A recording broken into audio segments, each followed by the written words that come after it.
Le murmure montait, une onde sourde et menaçante depuis le rez-de-chaussée.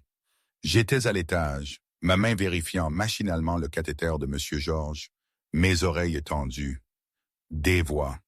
Beaucoup de voix d'hommes, stridentes, hachées, et puis celle de Julien, tranchante comme un scalpel.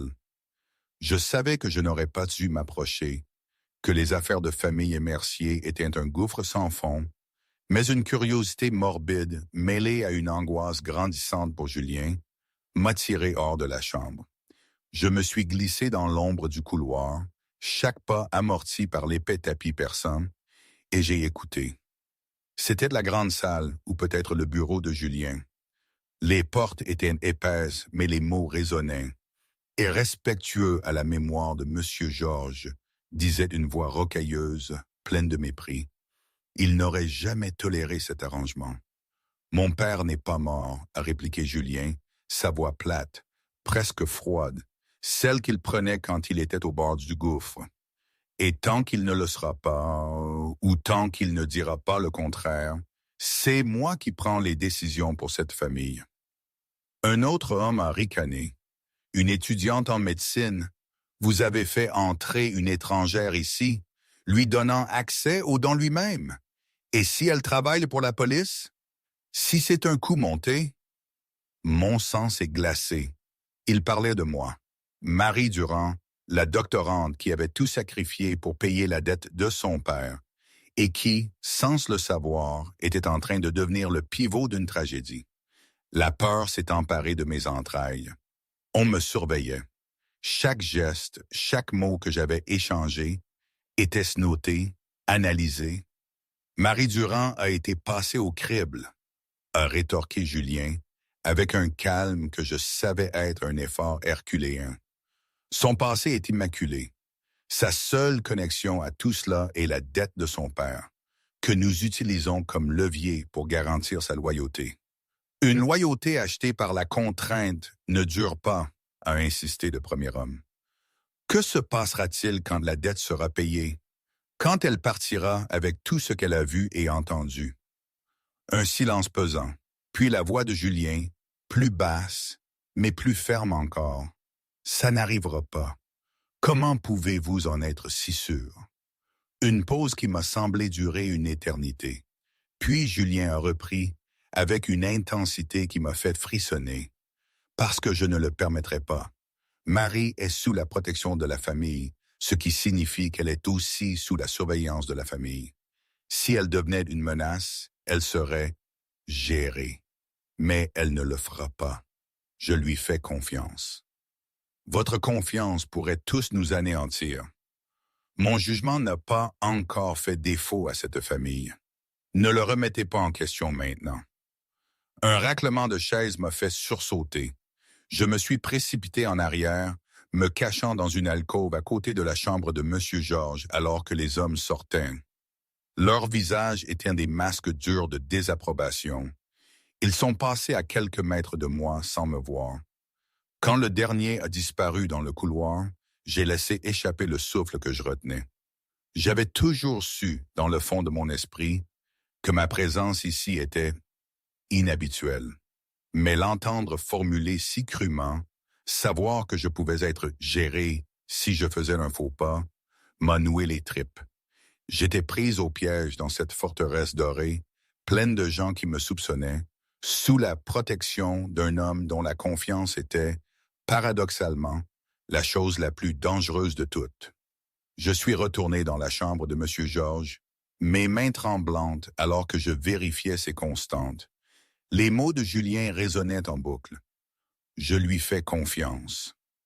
Pourquoi cela ressemblait-il à la fois à un cadeau empoisonné et au plus grand des fardeaux? Il y a 1 mois, 2, non, attendez, c'était bien plus. C'était il y a près de 4 mois que tout a commencé. Je me souviens encore de cette odeur, ce mélange familier d'antiseptique et de l'acier froid qui me rongeait l'estomac. L'hôpital Sainte-Marguerite, à Marseille. 3 ans d'études de médecine.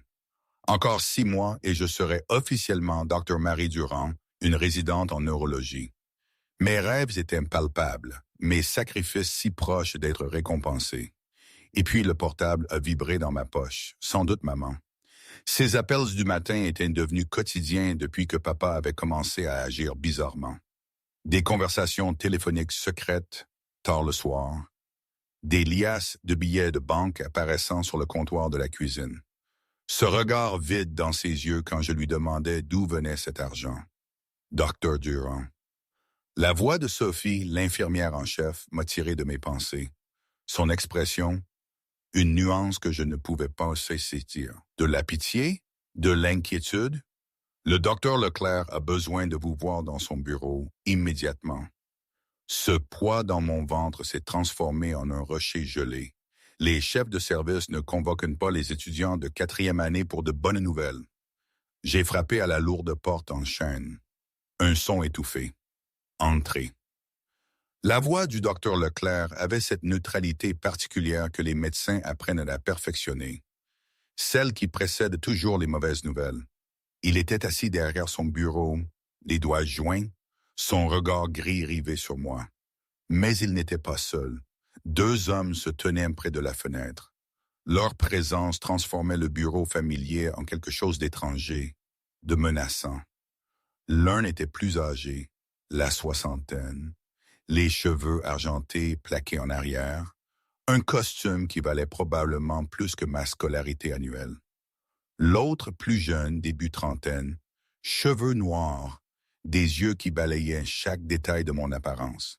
Tout de noir vêtu, le tissu visiblement cher malgré sa simplicité. Il y avait quelque chose de prédateur dans sa façon de se tenir. Enroulé, en attente. Mademoiselle Durand, a commencé le docteur Leclerc, et j'ai noté qu'il n'avait pas utilisé mon titre. Pas docteur, juste mademoiselle. Ces messieurs doivent vous parler d'une affaire de famille. Je ne comprends pas. Ma voix était plus ferme que je ne me sentais. Quelle affaire de famille? Est-ce mon père, ma sœur Claire? Le plus jeune a parlé, sa voix grave, son accent italien. Mais pas le italien chaleureux de la cuisine de ma grand-mère. C'était quelque chose de plus dur, de plus raffiné. Votre père va bien, mademoiselle Durand. Pour l'instant, je m'appelle Julien Mercier. Voici mon consulaire, Pierre Dubois. Nous sommes venus discuter de la dette de votre père envers ma famille. Le sol a semblé s'incliner sous mes pieds. Mercier. Le nom a déclenché des souvenirs d'avertissements chuchotés, d'articles de journaux soigneusement formulés pour éviter les libelles. La façon dont certaines personnes de notre quartier traversaient la rue plutôt que de passer devant certains commerces. Je ne sais pas de quoi vous parlez. Mais même en le disant, les pièces du puzzle s'assemblaient. L'héritage mystérieux d'un oncle lointain. La capacité soudaine de payer ma faculté de médecine, les études de ma sœur. La façon dont les mains de papa avaient tremblé en signant ses chèques. Julien Mercier s'est rapproché et je me suis forcé à ne pas reculer. Il était grand, j'ai réalisé, facilement 1,88 m, avec des épaules larges qui remplissaient parfaitement sa veste de costume noir. Son visage était fait d'angles et d'arêtes vives, beau d'une manière qui semblait dangereuse. Une fine cicatrice traversait son sourcil gauche, à peine visible, mais attirant l'attention sur des yeux presque noirs dans la lumière tamisée du bureau. « Votre père est venu voir ma famille il y a 3 ans, a-t-il dit, son ton presque conversationnel. Il avait besoin d'argent, une somme importante, pour s'assurer que ses filles puissent avoir l'éducation qu'il n'avait jamais pu s'offrir. Une cause noble, en vérité. Mon père, M. Georges Mercier, a accepté d'aider. Avec certaines conditions, naturellement. Ma gorge s'est serrée. Quelles conditions? Que la dette serait remboursée avec intérêt ou avec service. Le regard de Julien n'a jamais quitté mon visage, lisant chaque micro-expression. Votre père a eu 3 ans pour rembourser ce qu'il a emprunté. Il ne l'a pas fait, loin de là. Alors, la dette vous est transmise à vous et à votre sœur. Mais vous, mademoiselle Durand, êtes particulièrement bien placée pour tout régler. Je n'ai pas cet argent. Je suis encore étudiante. J'ai mes propres prêts. Nous ne voulons pas de votre argent, a dit Pierre Dubois pour la première fois, sa voix plus rauque que celle de Julien. Nous voulons vos compétences. Le docteur Leclerc a éclairci sa gorge. La famille Mercier a une situation médicale privée qui requiert discrétion et expertise. Ils ont demandé que vous soyez assigné à ce cas. Je ne suis pas qualifié pour gérer des cas privés. Je n'ai même pas encore ma licence. Vous êtes plus qualifié que vous ne le pensez, a interrompu Julien.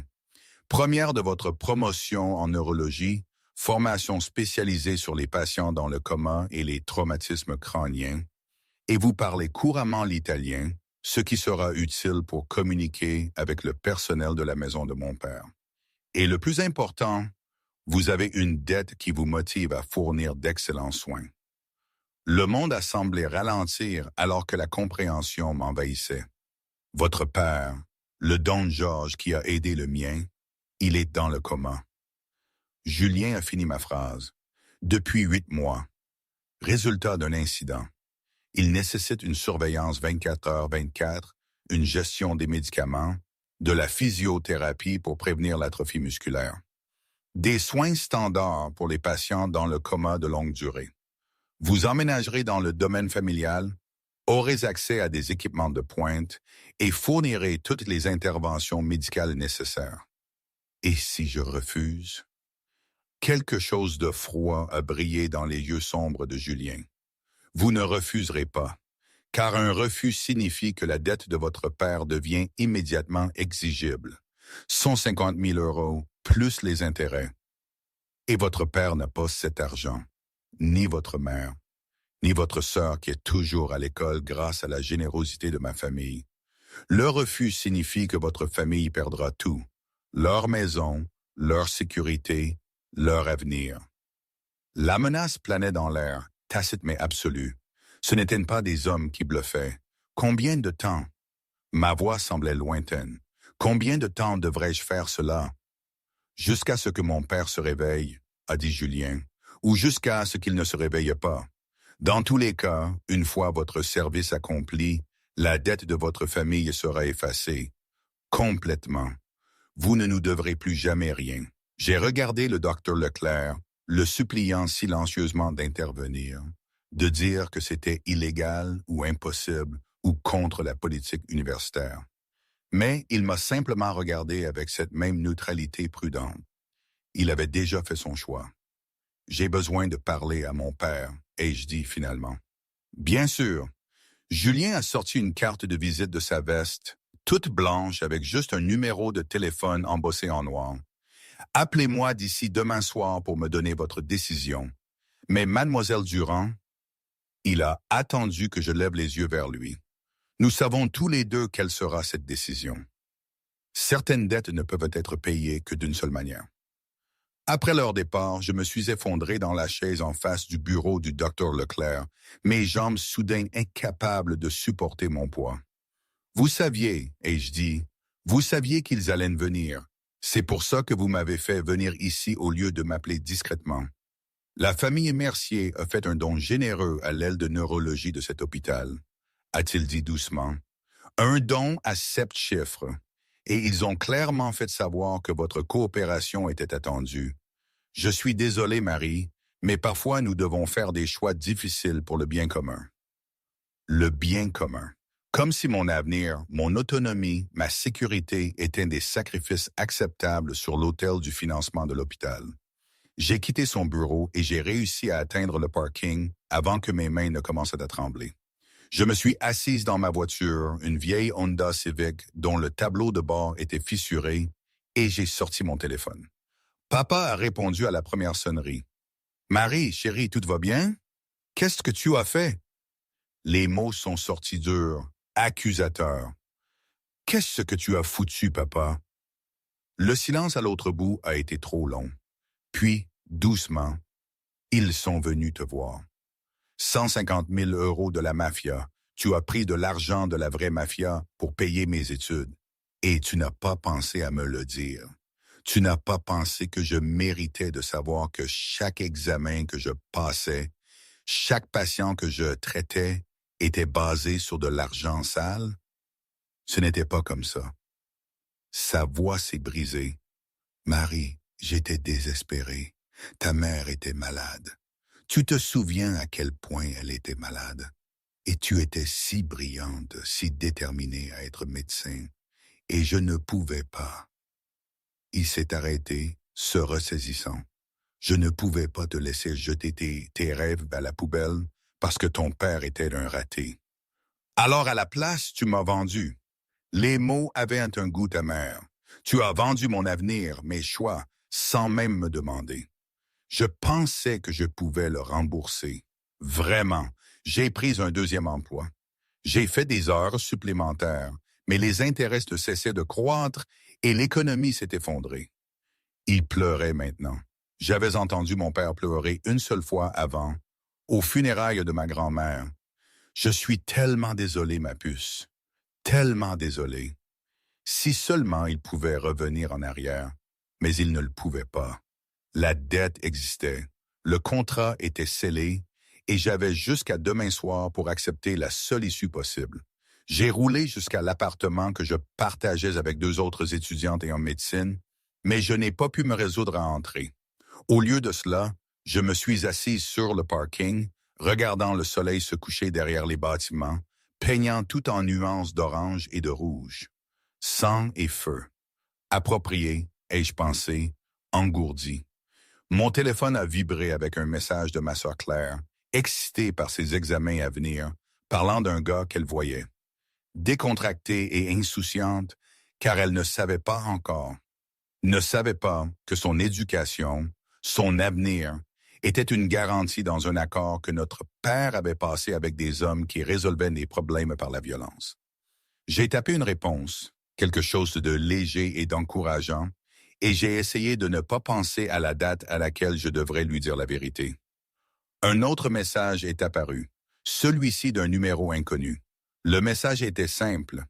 La voiture arrivera à 6 heures demain pour vous emmener au domaine. Apportez des vêtements pour un séjour prolongé. Tout le reste sera fourni. GM, pas de point d'interrogation, pas de demande de confirmation. Juste la supposition que je me conformerais, que je me rendrais à cette nouvelle réalité parce que je n'avais pas d'autre choix.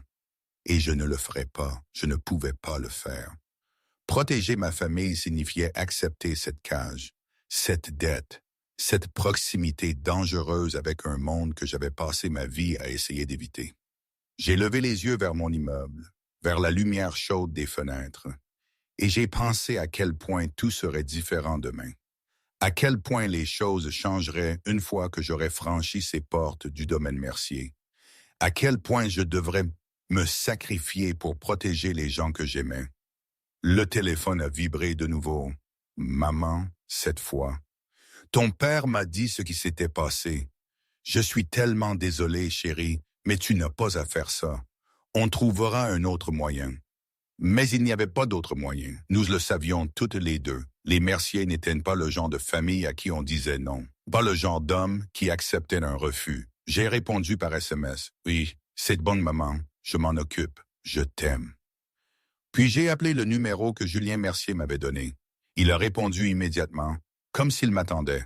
Mademoiselle Durand, je le ferai, ai-je dit, forçant les mots à travers la tension dans ma gorge. Je prendrai soin de votre père. Mais je veux que ce soit écrit. Les conditions exactes, quand la dette sera satisfaite, ce qui est attendu de moi, tout. Bien sûr, Pierre aura les contrats prêts à votre arrivée demain. Vous aurez le temps de les examiner avant de signer. Et ma famille, ils sont protégés. Personne ne les touche. Personne ne les menace, quoi qu'il arrive. Une pause. Alors vous avez ma parole, mademoiselle Durand. Tant que vous respectez votre part de cet arrangement, votre famille est sous la protection de la famille Mercier. Personne ne leur fera de mal. Vous avez ma garantie personnelle. Sa garantie personnelle, la promesse d'un chef de la pègre. J'aurais dû rire de l'absurdité de la chose, de la comédie noire de ma vie prenant ce virage. Mais tout ce que je ressentais était une acceptation froide et engourdie. Alors, à demain. Demain, a-t-il convenu. Et mademoiselle Durand, merci. Mon père mérite les meilleurs soins possibles. Je crois que vous les lui fournirez. Il a raccroché avant que je puisse répondre. Je suis resté là, dans l'obscurité de ma voiture, le téléphone toujours pressé contre mon oreille, et je me suis demandé ce que cela signifiait qu'un homme comme Julien Mercier croit que je ferais ce qu'il fallait, qu'il me fasse confiance à sa manière tordue. Cette nuit-là, j'ai à peine dormi. J'ai fait une valise avec des vêtements et des articles essentiels, me déplaçant dans mon appartement comme un fantôme pendant que mes colocataires dormaient. Je leur ai laissé une note expliquant que j'avais été affecté à un cas privé qui nécessitait des soins à domicile. Pas un mensonge exactement, juste une omission de certaines vérités dangereuses. À 5h45 du matin, je me tenais à la fenêtre, observant la rue. À 6 heures précises, une berline noire s'est arrêtée au trottoir. Le chauffeur est sorti, un homme âgé aux cheveux gris et au visage qui avait trop vu. Il a levé les yeux vers ma fenêtre comme s'il savait exactement où me trouver. Le moment était venu.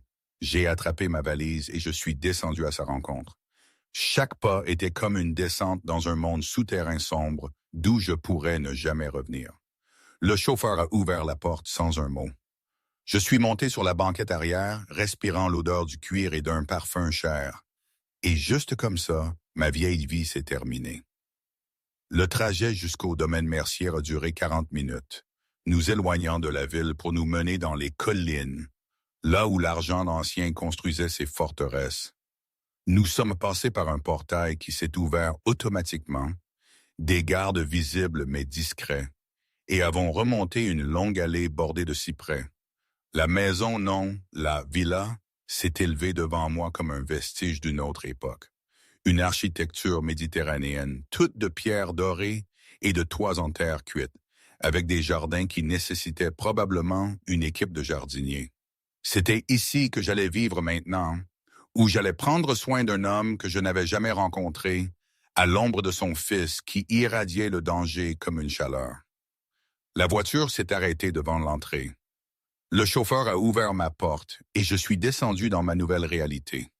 Julien Mercier attendait sur les marches, de nouveau vêtu de noir, son expression illisible. « Bienvenue », a-t-il dit, sa voix portant clairement à travers l'espace entre nous. « Dans votre nouvelle demeure, mademoiselle Durand, pour aussi longtemps que cela prendra. » J'ai levé le menton, refusant de lui laisser voir ma peur. « Où est mon patient? » Un fantôme de sourire a effleuré ses lèvres. « Par ici, mon père vous attend. » L'intérieur de la villa Mercier était exactement ce à quoi je m'attendais, et rien de ce que j'avais imaginé. Des boiseries sombres tapissaient les murs, mais au lieu de se sentir oppressant, l'espace semblait étrangement chaleureux, habité. Des photographies de famille couvraient chaque surface disponible. J'ai aperçu un Julien plus jeune, le sourire édenté, à côté d'un homme plus âgé qui devait être son père. Monsieur Georges, avant le coma, avant l'incident qui l'avait volé à ce monde. L'aile médicale est au 2e étage, a dit Julien, me menant par un grand escalier. Ses pas étaient silencieux sur le marbre malgré sa taille, se déplaçant avec une grâce qui semblait en décalage avec sa puissance. Nous avons aménagé 3 pièces, une pour les soins de mon père, une pour vos quartiers privés et une pour le stockage de l'équipement et la surveillance. Professionnel. Il se montrait professionnel, traitant cela comme un arrangement commercial plutôt que la coercition que c'était en réalité. Je pouvais travailler avec ça. Je comprends. J'aurais besoin de voir ces dossiers médicaux, tous, et je veux parler à quiconque a géré ses soins jusqu'à présent. Le docteur Bertrand a supervisé son traitement. Il sera là cet après-midi pour vous faire un rapport complet. Ces dossiers sont déjà dans votre chambre. Julien s'est arrêté devant une lourde porte, sa main posée sur la poignée en laiton. Avant d'entrer, vous devez comprendre quelque chose. L'état de mon père est compliqué. Les blessures qu'il a subies étaient graves. Multiples fractures du crâne, hématome sous-dural, lésions des lobes frontaux et temporaux. Les médecins lui donnent moins de 30% de chances de récupération significative. Alors pourquoi suis-je ici? La question est sortie plus vivement que je ne l'avais voulu. Si son pronostic est si mauvais, Pourquoi pas juste? Parce que 30% n'est pas zéro. La mâchoire de Julien s'est serrée. La première fissure dans sa façade contrôlée. Parce que c'est mon père. Et tant qu'il y a la moindre chance, je l'apprendrai. Parce que dans mon monde, mademoiselle Durand, on n'abandonne jamais la famille. Le mot famille a plané entre nous, lourd de signification que je ne comprenais pas entièrement. Dans mon monde, la famille, c'était les dîners du dimanche, l'argent emprunté et les silences déçus. Dans le sien, cela signifiait apparemment autre chose, quelque chose pour lequel on valait la peine de se battre, pour lequel on coerquait une étudiante en médecine. Il a ouvert la porte. La pièce au-delà était immense, facilement la taille de mon appartement entier. Mais elle avait été transformée en un établissement médical de pointe. Des moniteurs tapissaient un mur, leurs écrans affichant des signes vitaux en motifs réguliers, rythmiques. Un porte-à-faux pour intraveineuse se tenait à côté du lit d'hôpital, des poches de liquide clair pendantes comme des promesses. Le lit lui-même était positionné près de la fenêtre, la lumière naturelle inondant la silhouette immobile sous les draps blancs. Monsieur Georges Mercier semblait plus petit que je ne l'avais imaginé. Les photographies avaient montré un homme robuste, aux épaules larges et autoritaires. La personne dans le lit semblait diminuer, son visage émacié, son corps atrophié après 8 mois d'immobilité. Mais même inconscient, même brisé, il y avait quelque chose dans ses traits qui me rappelait Julien. La même mâchoire forte, les mêmes pommettes hautes, le même sentiment de puissance à peine contenu. Je me suis approché du lit, ma formation prenant le pas sur ma peur. C'était ce que je savais faire. C'était un terrain solide dans un monde devenu sable mouvant. Avez-vous effectué des exercices d'amplitude de mouvement? J'ai demandé, vérifiant le cathéter, la sonde d'alimentation, les électrodes pour la surveillance EEG. L'atrophie musculaire est importante, mais pas aussi grave qu'elle pourrait l'être après 8 mois. Un kinésithérapeute vient 2 fois par jour.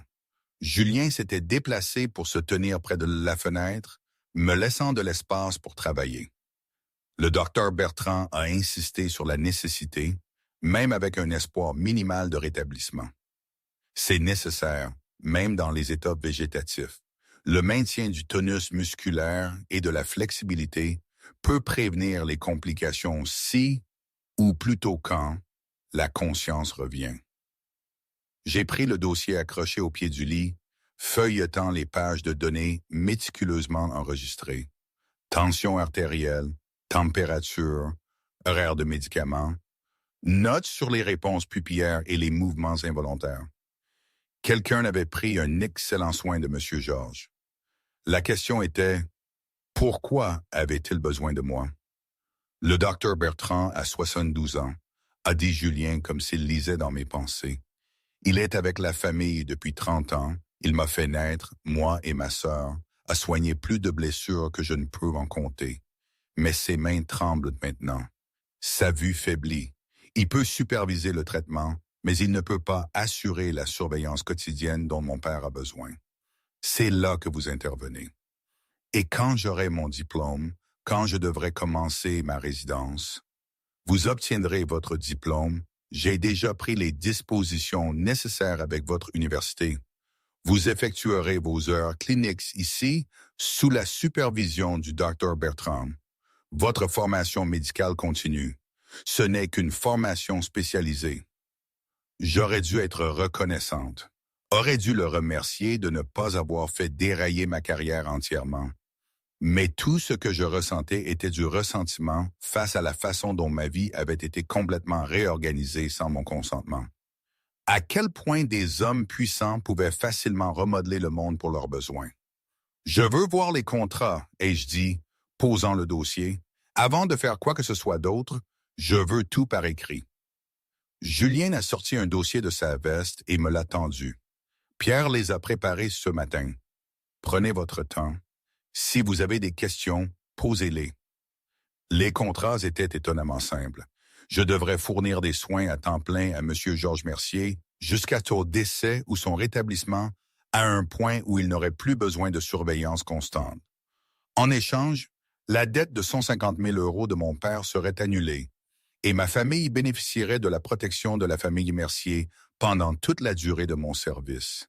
Il y avait des clauses sur la confidentialité, sur les conséquences de l'abandon de mon poste, sur ce qui constituait des soins adéquats. Ceci dit que je suis de garde 24 heures sur 24, ai-je noté. Ce n'est pas viable. J'ai besoin de temps libre. De passe d'opportunité de quitter le domaine d'Alpha-Kenanen. Vous aurez un jour de congé par semaine, plus si les circonstances le permettent. Il y a un personnel complet ici qui peut surveiller les signes vitaux de Baze si vous avez besoin de vous absenter quelques heures. Julien s'est rapproché et j'ai senti à nouveau ce parfum. Cologne chère avec des notes de cèdre et quelque chose de plus sombre. Mais oui, c'est votre vie pour un avenir prévisible. Je ne ferai pas semblant du contraire. Ma vie, ma prison. J'ai pris le stylo et signé mon nom sur les lignes désignées, chaque trait d'encre se sentant comme une autre barre se mettant en place. Voilà, j'ai posé le stylo avec plus de force que nécessaire. Heureux maintenant? Satisfait, a-t-il corrigé. Pas heureux. Je préférerais que mon père soit conscient et que vous commenciez une résidence normale. Mais nous travaillons avec ce que nous avons. Il a ramassé les contrats, ses doigts frôlant les miens. Le contact m'a envoyé une secousse inattendue et je me suis retiré rapidement. Si Julien l'a remarqué, il n'a pas réagi. Vos quartiers sont par cette porte. Je ferai monter vos affaires. Le docteur Bertrand sera là à 14 heures. D'ici là, familiarisez-vous avec les routines de mon père et son programme de médicaments actuel. Il est parti sans attendre de confirmation, la porte se refermant doucement derrière lui. Je suis resté là un long moment, fixant l'homme inconscient qui était devenu d'une certaine manière le centre de mon monde entier.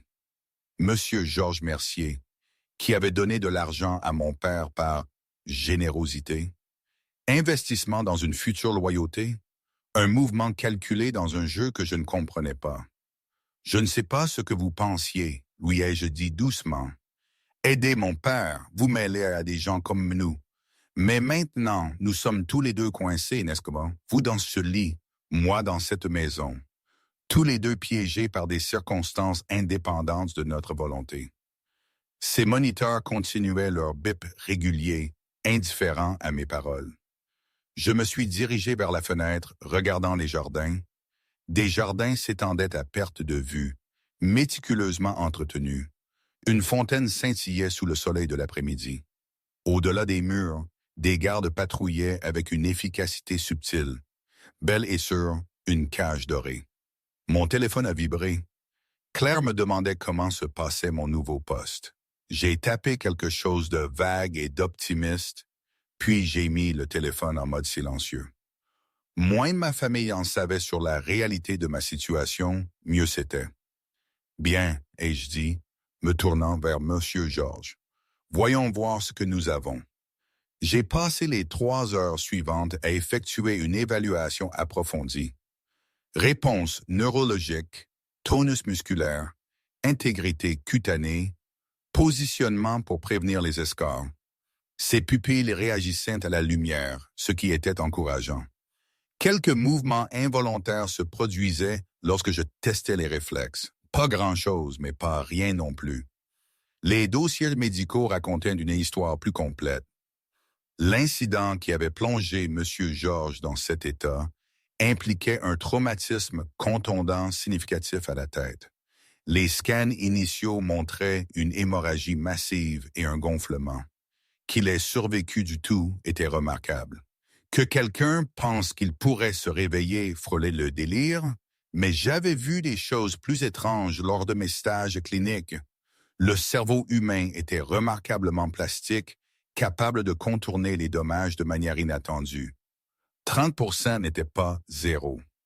Julien avait raison sur ce point. Le docteur Bertrand est arrivé précisément à 14 heures, un petit homme aux cheveux blancs et aux yeux bienveillants qui avait trop vu. Il se déplaçait lentement, mais avec détermination, sa poignée de main chaleureuse malgré le tremblement de ses doigts. « Ah, mademoiselle Durand, Julien vante beaucoup vos qualifications. Son accent était plus prononcé que celui de Julien, un Italien ancien. « Je vous suis reconnaissant de votre aide. Georges mérite les meilleurs soins et je ne peux plus les fournir seul. Nous avons examiné son plan de traitement ensemble et j'ai été impressionné malgré moi. Le docteur Bertrand avait été méticuleux, essayant diverses combinaisons de médicaments pour réduire l'œdème cérébral, gérant les risques d'infection, ajustant le soutien nutritionnel en fonction des besoins métaboliques. Il avait tout fait correctement. Y a-t-il eu un changement? Ai-je demandé. Des moments d'augmentation de la réactivité? Des tentatives de mouvement volontaire? 3 fois au cours du dernier mois, son rythme cardiaque a monté en flèche pendant certaines heures, toujours entre 2 et 4 heures du matin. Aucune cause apparente, aucun déclencheur environnemental que nous ayons pu identifier. Le docteur Bertrand a feuilleté une page de ses notes. Je me suis demandé si cela pouvait être lié au rêve, au cycle de sommeil paradoxal, mais l'EEG ne montre aucun changement correspondant dans l'activité cérébrale. Intéressant. J'ai pris mentalement note de revoir plus attentivement les données de surveillance nocturne. Je surveillerai cela, et je dis, et j'aimerais essayer d'augmenter ces séances de physiothérapie. 2 fois par jour pourrait ne pas suffire si nous voulons vraiment maintenir sa fonction. Julien a déjà approuvé tout ce que vous jugerez nécessaire. Le coût n'est pas un problème. Le docteur Bertrand a souri doucement. Vous constaterez que la famille Mercier prend soin des siens, mademoiselle Durand. Et maintenant, que vous le vouliez ou non, vous faites partie de ce cercle. Partie du cercle de la famille. Je n'étais pas sûr si c'était une promesse ou une menace. Après le départ du docteur Bertrand, j'ai exploré mes propres quartiers. La pièce était plus grande que tout mon appartement, décorée dans des tons de crème doux et d'or, avec un lit à baldaquin qui semblait avoir été importé d'une villa italienne. Ma valise était posée sur un banc au pied du lit, l'air miteuse et déplacée. Un coup à la porte communicante m'a fait sursauter. Julien est entré sans attendre la permission, portant un plateau avec des plats couverts. « Vous n'avez pas mangé depuis votre arrivée », a-t-il dit, posant le plateau sur une petite table près de la fenêtre. « Maria, notre cuisinière, pensait que vous aviez faim. » L'odeur m'a frappé, des pâtes avec une sorte de sauce riche, du pain frais, du vin. Mon estomac a gargouillé traîtreusement. « Je peux manger dans ma chambre, » ai-je dit, ne bougeant pas vers la nourriture. « Vous n'avez pas besoin d'apporter les repas personnellement. » « Je n'apporte pas un repas, je dîne avec vous. » Il a tiré une chaise attendant. « Asseyez-vous, mademoiselle Durand. Nous devons discuter de la façon dont cet arrangement va fonctionner. » Chaque instinct me criait de refuser, d'établir des limites, de résister à sa prise de contrôle. Mais j'étais épuisé et affamé, et si loin de tout ce qui ressemblait à ma vie normale que je n'avais pas l'énergie de me battre. Je me suis assise. Julien a versé du vin dans 2 verres avec une aisance habituée, puis m'a servi une portion généreuse de pâtes. Maria fait la meilleure carbonara de la région. J'insiste pour que vous la goûtiez. Je suis de garde, je ne devrais pas boire. Un verre n'altérera pas votre jugement médical, et vous allez devoir apprendre à vous détendre, mademoiselle Durand. C'est votre maison maintenant. Vous ne pouvez pas passer chaque instant en alerte. Maison. Le mot sonnait faux dans sa bouche. Ce n'était pas ma maison, c'était ma sentence. Mais le vin était excellent, et la carbonara était en effet la meilleure que j'ai jamais goûtée. J'ai mangé en silence tandis que Julien me regardait avec ses yeux sombres et scrutateurs. « Vous êtes en colère contre moi, » a-t-il observé, « contre toute cette situation. Vous m'avez forcé à la servitude pour payer une dette dont je ne connaissais pas l'existence.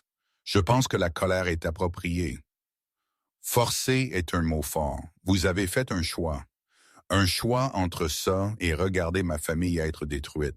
Ce n'est pas vraiment un choix. Non, a-t-il concédé. Je suppose que non. Il a pris une gorgée de vin. Mais nous voici quoi qu'il en soit, alors j'autant d'en tirer le meilleur parti. Facile à dire pour vous. Ce n'est pas vous qui avez renoncé à tout votre avenir. N'est-ce que pas? Quelque chose a vacillé dans son expression. La condition de mon père m'a forcé à prendre les rênes avant que je ne sois prêt. Je suis responsable de centaines de personnes, d'intérêts commerciaux sur 3 continents, du maintien d'alliances et de la gestion de menaces que je comprends à peine. Je donnerais n'importe quoi pour retrouver mon père, pour ne pas porter ce poids. Mais nous n'obtenons pas toujours ce que nous voulons, mademoiselle Durand. Nous obtenons ce qui nous est donné et nous trouvons un moyen de survivre. Pendant un instant, juste un instant, j'ai vu au-delà de la puissance et du contrôle quelque chose de plus humain en dessous. La pression qu'il portait, la peur qu'il ne pouvait pas montrer. Le fils désespérément à la recherche de son père tout en maintenant un empire qu'il ne s'attendait jamais à hériter. Puis le moment est passé et son expression s'est durcie à nouveau. Vous serez compensé au-delà de la remise de dette, a-t-il continué. Un salaire, accès à tout ce dont vous avez besoin. Et quand ce sera fini, quel que soit le résultat, je vous fournirai des recommandations qui vous ouvriront toutes les portes du domaine médical que vous choisirez. Je ne veux ni votre argent ni votre influence. Je veux retrouver ma vie. Alors faites bien votre travail et peut-être que vous l'aurez. Il s'est levé, ramassant la vaisselle. Reposez-vous, mademoiselle Durand. Demain, votre véritable travail commence. Après son départ, je suis resté seul dans cette belle chambre et j'ai essayé de ne pas penser à la façon dont ma vie avait été complètement démantelée. Comment chaque plan que j'avais fait, chaque rêve que j'avais nourri avait été redirigé vers ce nouveau chemin étrange. J'ai vérifié M. Georges une dernière fois avant d'essayer de dormir. Ses constantes étaient stables, sa respiration régulière. J'ai ajusté légèrement sa position, vérifié le débit de l'IV, pris des notes sur son dossier. 30% de chance, ai-je chuchoté. Voyons si nous pouvons améliorer ces chances, car c'était tout ce que j'avais maintenant. Cet homme, ce patient, cette clé de ma liberté éventuelle. Si je pouvais le réveiller, si je pouvais rendre à Julien son père, alors peut-être, juste peut-être, pourrais-je retrouver ma propre vie. C'était quelque chose à espérer, du moins quelque chose pour lequel travailler dans cette belle, terrible cage. 3 semaines ont passé dans un rythme qui est devenu presque normal. Chaque matin, je me réveillais au doux tintement d'une alarme que j'avais programmée dans le système de surveillance de M. Georges, m'alertant des heures de prise de médicaments. Les premiers rayons du soleil traversaient les hautes fenêtres de ma chambre, se posant sur les tissus coûteux et les meubles polis qui ne me semblaient toujours pas les miens. J'avais appris à me déplacer dans les couloirs de la villa sans me perdre, mémoriser quelle porte menait où, quels membres du personnel étaient amicaux et lesquels maintenaient une distance prudente. Maria, la cuisinière, laissait un expresso et des cornetti frais devant ma porte chaque matin. Giuseppe, le chef de la sécurité, hochait respectueusement la tête quand nous nous croisions. Et Julien était partout et nulle part. Je l'apercevais par les fenêtres, arpentant le jardin, son téléphone pressé à l'oreille, son expression gravée dans la pierre. Il apparaissait dans la chambre de M. Georges à des heures imprévisibles, debout en silence près du lit, regardant son père respirer. Parfois, il me posait des questions cliniques, des changements dans les signes vitaux, des réponses aux stimuli, toute indication d'amélioration. D'autres fois, il s'asseyait simplement dans la chaise près de la fenêtre, lisant des documents ou prenant des notes, sa présence lourde et distrayante. J'avais commencé à remarquer des choses chez lui, sa façon de rouler les épaules quand il était stressé, comme s'il essayait de se débarrasser d'un poids. Comment son accent s'épaississait quand il était fatigué ou en colère. Le fait qu'il ne buvait jamais de café l'après-midi, mais avait toujours un verre de whisky à exactement 19 heures, debout à la fenêtre de la chambre de son père, regardant le domaine comme un roi inspectant son royaume. Je n'aurais pas dû remarquer ces choses. Je n'aurais pas dû cataloguer ses habitudes comme si elles importaient. Mais dans l'étrange isolement du domaine, Julien est devenu l'une des rares constantes de mes journées. Commentaire personnel.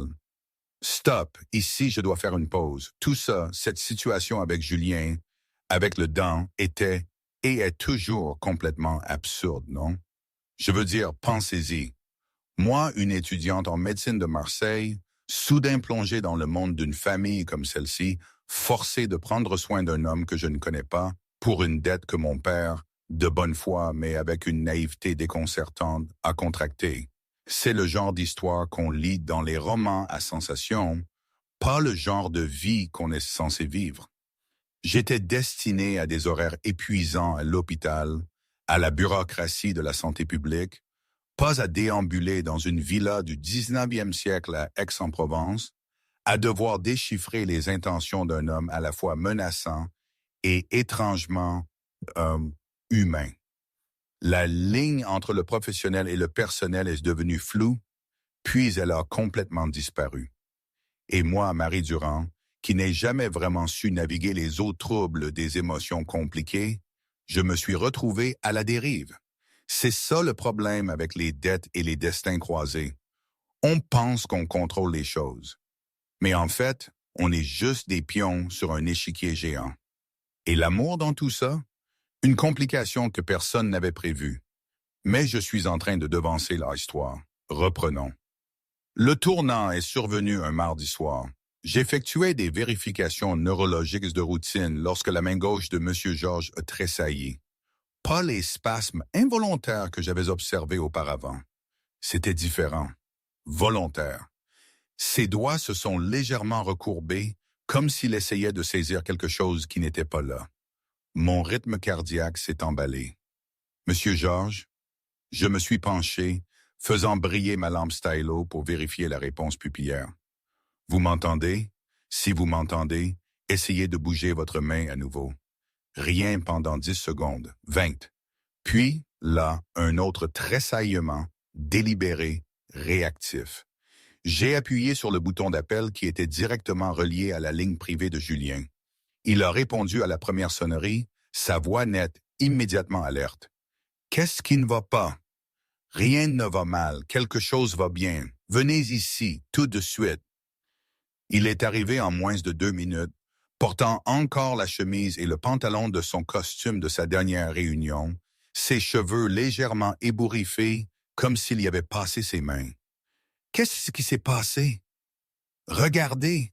J'ai répété la vérification neurologique et la main de M. Georges a bougé à nouveau. Légèrement, mais indubitablement. Le souffle de Julien s'est arrêté, audible. Il se réveille? Pas encore. C'est une réactivité accrue aux stimuli, ce qui est excellent, mais cela ne signifie pas nécessairement que la conscience est imminente. J'ai pris des notes sur le dossier, essayant de conserver mon objectivité clinique malgré ma propre excitation. Cependant, c'est le progrès le plus significatif qu'il ait montré depuis sa blessure. Son cerveau est en train de guérir, de créer de nouvelles connexions. Les 30% viennent de s'améliorer considérablement. Julien s'est approché du lit de son père, prenant doucement la main de l'homme âgé. « Papa, tu m'entends? C'est Julien. Je suis là. Nous sommes tous là. » Les doigts de M. Georges ont bougé à nouveau et j'ai vu le visage de Julien se transformer. Le masque de contrôle s'est complètement fissuré, révélant une espérance brute et un amour désespéré en dessous. Il réagit à votre voix, ai-je observé tranquillement. Continuez de lui parler.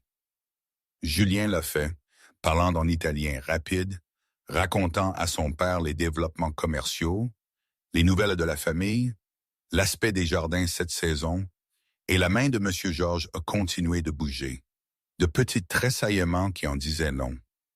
J'ai mis à jour son dossier, ajusté légèrement son programme de médicaments pour réduire la sédation, fait des plans pour augmenter la physiothérapie à 3 fois par jour. Si son cerveau devenait plus actif, nous devions être prêts. « C'est grâce à vous », a dit Julien quand il s'est enfin éloigné du lit, sa voix rauque d'émotion. « Votre attention, votre souci du détail.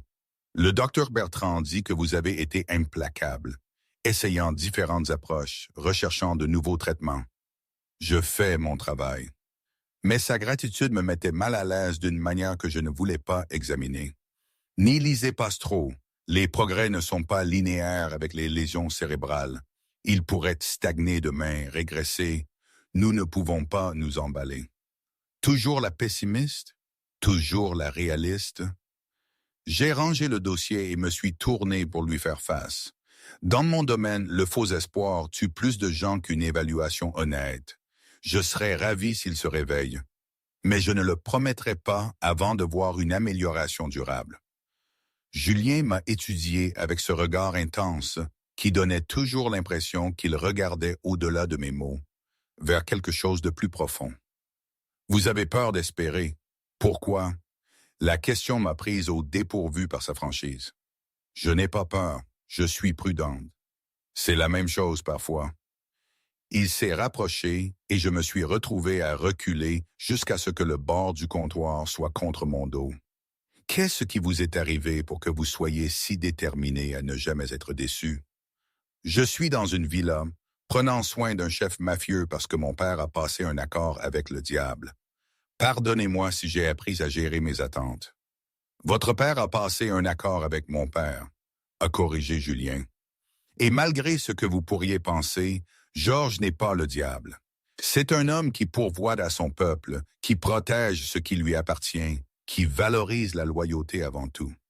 Il était proche maintenant, assez proche pour que je sente son parfum, que je vois les fines lignes au coin de ses yeux. J'aurais dû m'éloigner, j'aurais dû établir une distance, maintenir le professionnalisme. Mais je me suis retrouvé figé, prise dans son orbite comme une planète impuissante tournant autour d'une étoile sombre. Il doit vous manquer, ai-je dit, ma voix plus douce que prévu. Votre père, pas seulement comme le Don, mais comme votre papa. Quelque chose a changé dans l'expression de Julien. Une vulnérabilité, brève, mais dévastatrice. Chaque jour, chaque décision que je prends, je me demande s'il approuverait, si je fais les choses correctement, si je suis assez fort pour prendre sa place.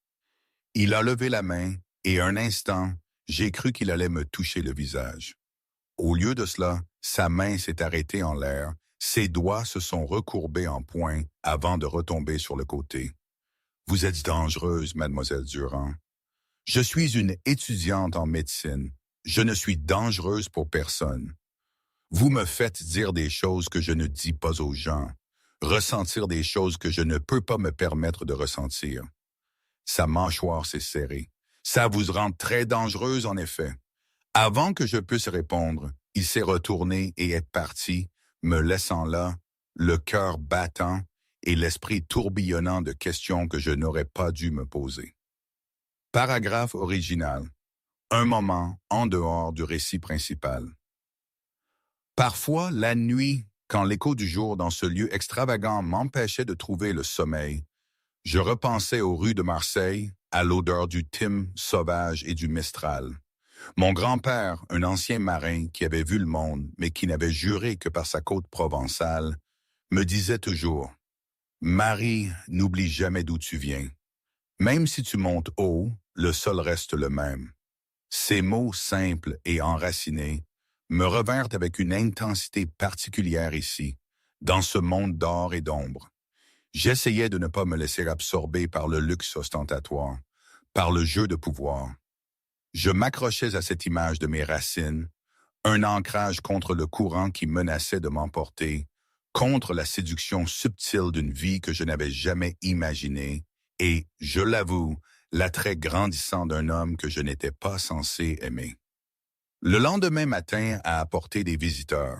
Je vérifiais les constantes de M. Georges lorsque des voix se sont élevées du rez-de-chaussée. Plusieurs voix masculines parlant italien trop vite pour que je puisse suivre. Puis Julien est apparu dans l'encadrement de la porte, son expression soigneusement neutre. « Ma sœur est là, a-t-il dit. Élise, elle veut te voir, papa. » Bien sûr, les visites familiales sont bénéfiques. Les voix familières pourraient t'aider à stimuler. Elle veut ainsi vous rencontrer. Quelque chose dans son ton m'a mise en alerte. Elle est très protectrice de la famille. Soyez prête à des questions. Élise Mercier est entrée en coup de vente dans la pièce 10 minutes plus tard, et j'ai immédiatement compris l'avertissement de Julien. Elle était magnifique, élégamment vêtue de vêtements de créateur qui lui allaient comme s'ils avaient été faits spécialement pour elle. Ses cheveux noirs étaient tirés en une queue de cheval lisse, et ses yeux, du même brun foncé que ceux de Julien, m'ont évalué avec une suspicion ouverte. Alors, vous êtes l'étudiante en médecine à qui mon frère a confié la vie de notre père? Son accent était plus léger que celui de Julien, rehaussé d'une éducation privée coûteuse. Excusez mon scepticisme, Élise. La voix de Julien portait un avertissement. Non, c'est bon. Je me suis redressé, rencontrant son regard directement. Vous avez raison d'être sceptique. Je suis jeune. Je ne suis pas entièrement diplômé et j'ai un intérêt personnel dans le rétablissement de votre père qui pourrait compromettre mon objectivité. Mais je suis aussi très bonne dans mon travail et je me soucie de mes patients, quelles que soient les circonstances qui les ont amenés à moi. Votre père montre des signes d'amélioration sous mes soins. Cela devrait compter pour quelque chose. Élise a cligné des yeux, ne s'attendant clairement pas à ce que je tienne tête.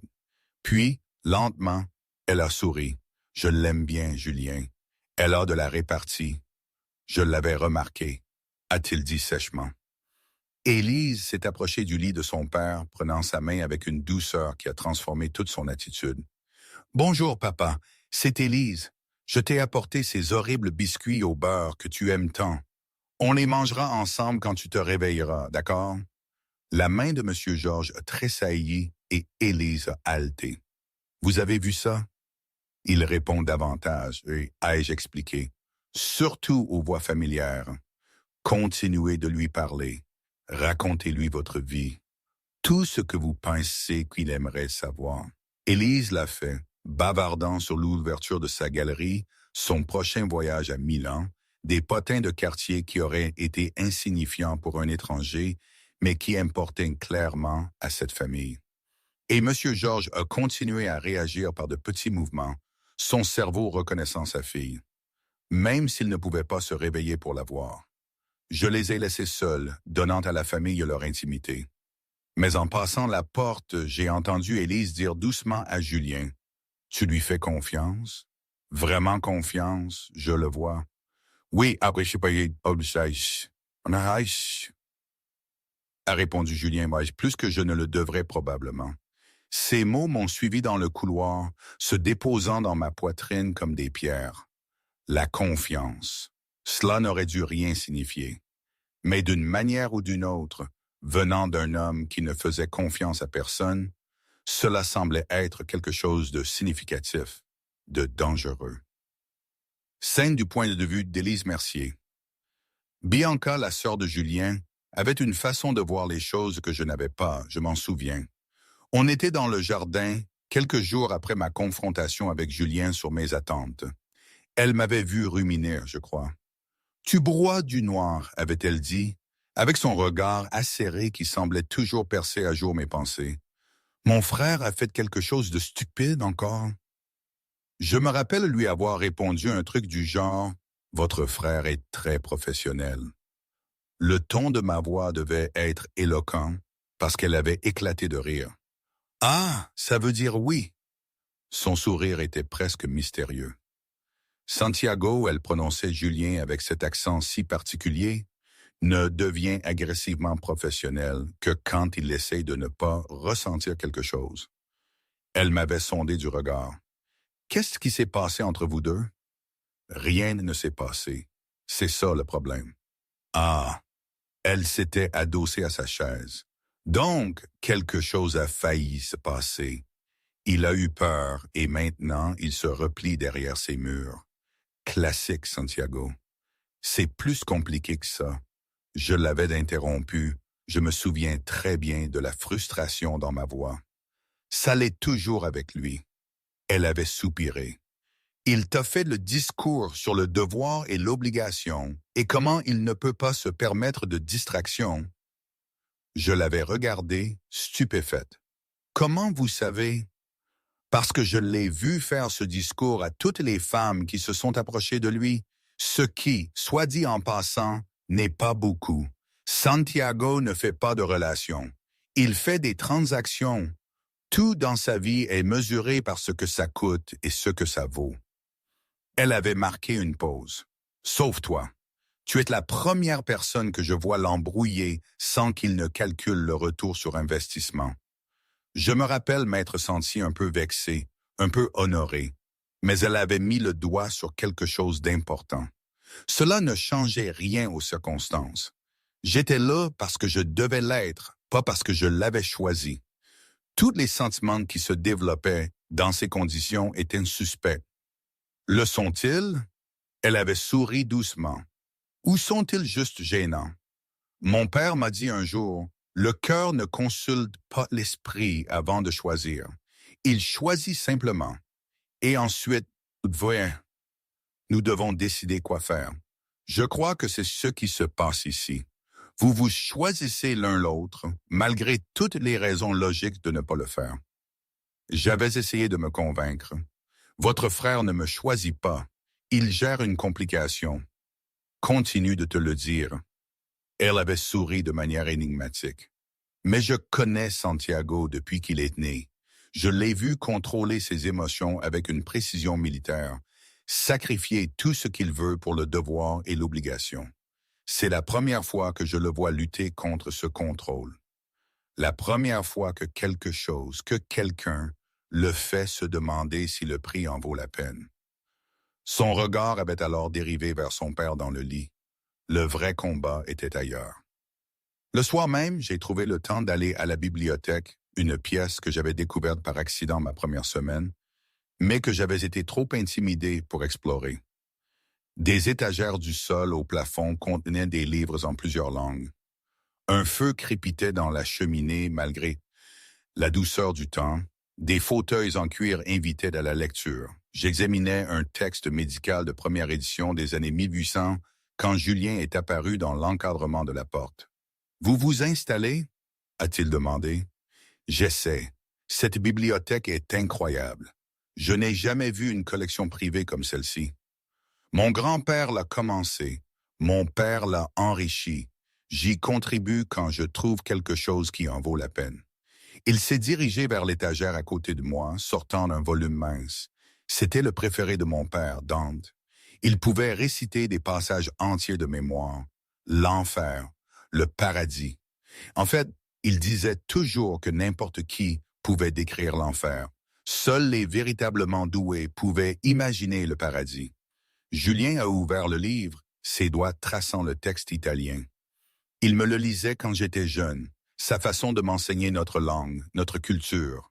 J'ai vu alors le garçon qu'il avait dû être avant que les responsabilités ne le durcissent. Le fils qui apprenait la poésie aux genoux de son père. « Quelle est votre partie préférée ?» ai-je demandé.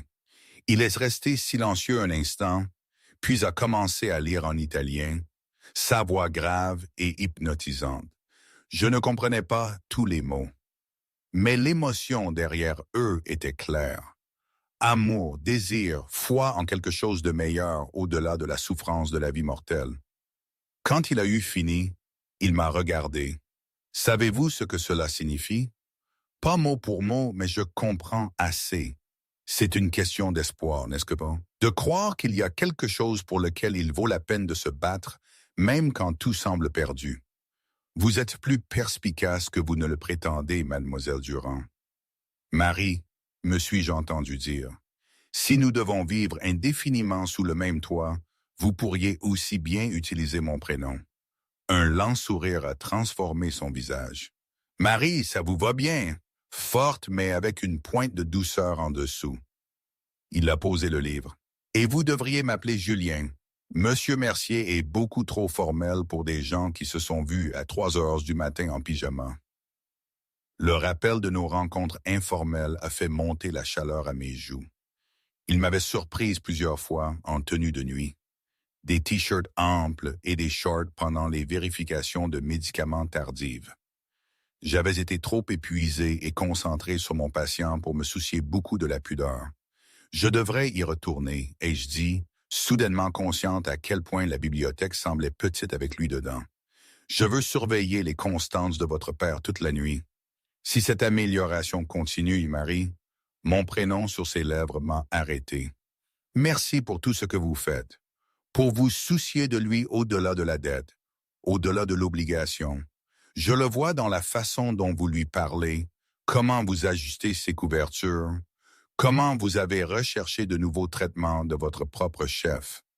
Ce genre de dévouement ne peut pas être forcé. C'est mon patient. Je prends soin de mes patients. Il est plus que ça maintenant. Et vous le savez, je le savais. Quelque part au cours des 3 dernières semaines, M. Georges avait cessé d'être juste la clé de ma liberté et était devenu quelqu'un que je voulais sincèrement aider. Quelqu'un dont le chagrin de la famille était devenu presque personnel. « Bonne nuit, Julien », ai-je dit, utilisant son prénom intentionnellement, regardant ses yeux s'assombrir au son. « Bonne nuit, Marie ». J'ai quitté la bibliothèque avec le sentiment que quelque chose avait changé entre nous. Une ligne avait été franchie que je ne pouvais pas tout à fait identifier, mais dont je savais que je devrais probablement m'inquiéter. De retour dans la chambre de M. Georges, je me suis installé dans la chaise près de son lit avec ma tablette, examinant des études de cas de blessures similaires et leurs résultats. La nuit était calme, à l'exception du bip régulier des moniteurs et du doux bruit de la respiration du vieil homme. Vers 2 heures du matin, son rythme cardiaque a soudainement monté en flèche, exactement comme le docteur Bertrand l'avait noté. J'ai observé attentivement, cherchant tout déclencheur environnemental, mais il n'y avait rien, juste le corps de M. Georges répondant à quelque chose d'interne, quelque chose que je ne pouvais ni voir ni mesurer. J'ai sorti ces données EEG, étudiant les motifs des ondes cérébrales. Là, une légère augmentation de l'activité pendant ces épisodes. Pas assez pour indiquer un réveil, mais assez pour suggérer que quelque chose se passait. Un processus travaillant sous la surface. « À quoi rêvez-vous » ai-je chuchoté. « Qu'est-ce qui est assez important pour faire battre votre cœur même pendant le sommeil ?» Sa main a tressailli et je l'ai prise doucement. « C'est bon. Quoi que vous ressentiez, vous êtes en sécurité. Votre famille est ici. Votre fils travaille si dur pour que tout continue de fonctionner pour être l'homme que vous avez élevé. Mais il a besoin de vous, Georges. Ils ont tous besoin de vous. Alors, continuez à vous battre. Continuez à revenir. » Le pic de rythme cardiaque a duré 15 minutes avant de revenir à la normale. J'ai pris des notes détaillées, ajoutant mes observations au dossier grandissant que je construisais. Si c'était un schéma, si quelque chose de spécifique déclenchait ces réponses, peut-être pourrais-je l'utiliser. Peut-être pourrais-je trouver un moyen de l'atteindre. Je me suis endormi dans la chaise, la tête reposant sur le bord du lit, épuisé, mais pleine d'espoir. Je me suis réveillé avec la sensation d'être observé. Mes yeux se sont ouverts pour trouver Julien debout dans l'encadrement de la porte, éclairé par la lumière du couloir, son expression illisible. « Vous devriez dormir dans votre propre lit », a-t-il dit doucement. « Vous allez vous faire mal au cou à dormir comme ça. » Je voulais le surveiller toute la nuit. Les pics de rythme cardiaque peuvent être surveillés depuis votre chambre grâce au système que j'ai installé. Il n'est pas nécessaire de sacrifier votre propre confort. Il est entré dans la pièce et j'ai vu qu'il portait un bas de pyjama et un T-shirt, ses cheveux en bataille.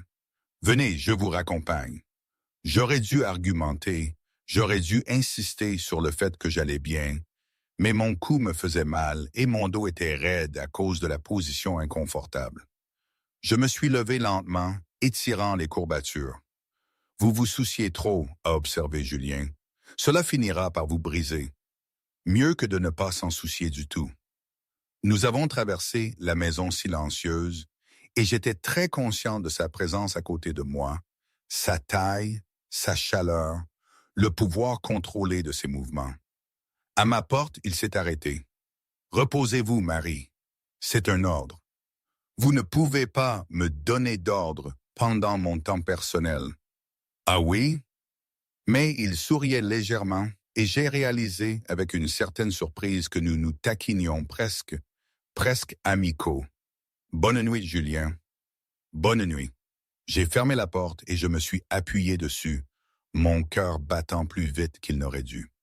C'était dangereux de me sentir à l'aise ici, de commencer à voir ces gens comme plus que mes geôliers, de commencer à voir Julien comme plus que l'homme qui m'avait contrainte à la servitude. Mais je ne pouvais pas m'empêcher de glisser sur cette pente, et je n'étais pas entièrement sûr de vouloir m'arrêter.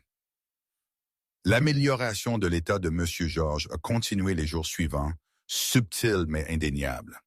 Ses réponses sont devenues plus cohérentes, ses mouvements de main plus forts. Il a commencé à suivre les sons avec ses yeux fermés, tournant légèrement la tête vers les voix, de petites victoires qui semblaient monumentales. Le docteur Bertrand était prudemment optimiste. J'ai vu beaucoup de patients dans le coma au fil des ans, Marie. Ce que vous réalisez ici est remarquable. Quoi que vous fassiez, continuez à le faire. Mais je savais que ce n'était pas seulement une intervention médicale. C'était la présence constante de la famille, les voix familières, les touches d'amour qui traversaient l'obscurité de l'inconscience. Élise visitait quotidiennement maintenant, apportant des fleurs fraîches et des potins.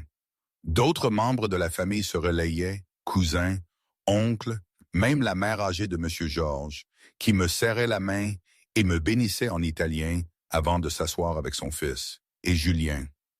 Julien était une force gravitationnelle constante.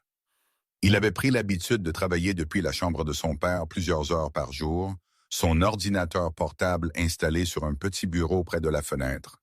Il passait des appels en italien et en anglais, sa voix passant de l'acier à la soie selon la personne à l'autre bout du fil. J'essayais de ne pas l'écouter, mais il était impossible de ne pas entendre des bribes. Des accords commerciaux qui semblaient presque légitimes. Des références à des expéditions et des territoires qui ne l'étaient certainement pas. Des noms que je reconnaissais dans des reportages. Des personnes dont les activités se situaient dans des zones grises et légales. Julien gérait tout cela avec une efficacité impitoyable, son contrôle absolu, même si je pouvais voir le poids que cela représentait pour lui. Vous devriez faire une pause, lui ai-je dit un après-midi après qu'il ait passé 4 heures consécutives au téléphone. Même vous avez besoin de vous reposer. Je me reposerai quand il se réveillera. Mais il s'est frotté les tempes, un rare aveu de fatigue. Cela pourrait prendre encore des semaines, des mois même. J'ai enregistré les notes que je révisais et j'ai fermé ma tablette. Vous n'êtes bon à rien si vous êtes épuisé. L'épuisement est un luxe que je ne peux pas me permettre, Marie. Il m'a regardé alors, vraiment regardé, et j'ai vu des ombres sous ses yeux qui n'étaient pas là une semaine auparavant. Des gens dépendent de moi. Des familles, des entreprises, des employés qui ont besoin de leur salaire pour nourrir leurs enfants. Si je flanche, tout s'effondre. Et si vous vous effondrez d'épuisement, qui prend la relève alors? Il a ouvert la bouche pour répondre, puis l'a refermée, n'ayant apparemment aucune réponse. « Venez, ai-je dit impulsivement. Promenons-nous. De l'air frais, du soleil, 15 minutes loin de votre téléphone. Ordre du médecin. Vous n'êtes pas encore médecin. Assez proche, maintenant bougez. À ma surprise, il s'est exécuté. Nous avons marché dans les jardins et j'ai remarqué à quel point ils étaient méticuleusement entretenus. Des roses fleurissaient en rangées organisées. Les haies étaient taillées avec précision. Même les allées de gravier étaient parfaitement ratissées. Est-ce que tout dans votre monde doit être si contrôlé? Ai-je demandé. Le contrôle est l'illusion qui maintient le chaos à distance. Il s'est arrêté près de la fontaine, regardant l'orge en cascade sur la pierre. Mon père m'a appris qu'au moment où l'on lâche les choses, même légèrement, tout commence à s'effilocher. Alors oui, je contrôle ce que je peux parce qu'il y a tellement de choses que je ne peux pas contrôler. Son regard s'est tourné vers la maison, vers la fenêtre de la chambre de son père. Comme de savoir s'il se réveille, comme de savoir combien de temps vous devrez rester ici, comme ce sentiment. Il s'est arrêté brusquement. Quel sentiment? Ai-je insisté. Peu importe, ce n'est pas approprié. Mais j'avais entendu le changement dans sa voix, vu la façon dont sa mâchoire se serrait. Je savais exactement quel sentiment il voulait dire parce que je l'avais combattu moi-même.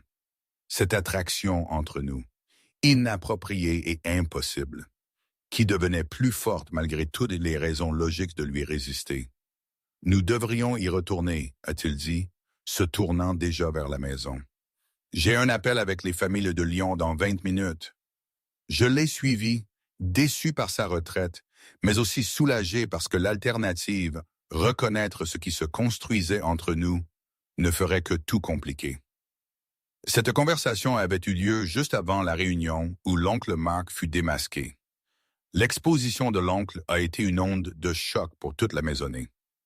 Après l'orage, il y a eu un calme lourd. Julien était apparu dans l'encadrement de la porte de ma chambre 1 heure plus tard. Son expression était orageuse, ses épaules tendues. « Vous avez entendu » a-t-il dit. « Pas une question. Je ne voulais pas écouter aux portes. J'étais inquiète à cause du bruit. Ne me mentez pas, Marie. Pas maintenant. » Il a fermé la porte derrière lui, s'appuyant dessus. « Vous avez entendu chaque mot. » J'ai hoché la tête, croisant les bras sur ma poitrine. « Ont-ils raison? Devrez-vous gérer mon cas quand ce sera fini? » Non, le mot était absolu, mais ils ne le savent pas. Ils ne voient pas ce que je vois. Que vous n'êtes pas une menace, que vous vous souciez vraiment de mon père, que vous êtes aussi prise au piège dans cette situation que nous. Ils ne voient qu'une étrangère avec des informations dangereuses. Alors pourquoi me défendre? Ne serait-il pas plus simple de... Je n'ai pas pu finir la phrase. Julien a traversé la pièce en 3 enjambées, ses mains se posant sur mes épaules. Parce que vous comptez. Votre sécurité compte. Et oui, avant que vous ne posiez la question, cela complique tout. Sa poigne s'est légèrement resserrée. Je devrais garder mes distances avec vous. Devrais maintenir des limites professionnelles. Devrais ne vous considérer que comme la gardienne de mon père, mais je n'arrive pas à faire aucune de ces choses. Mon cœur battait contre mes côtes.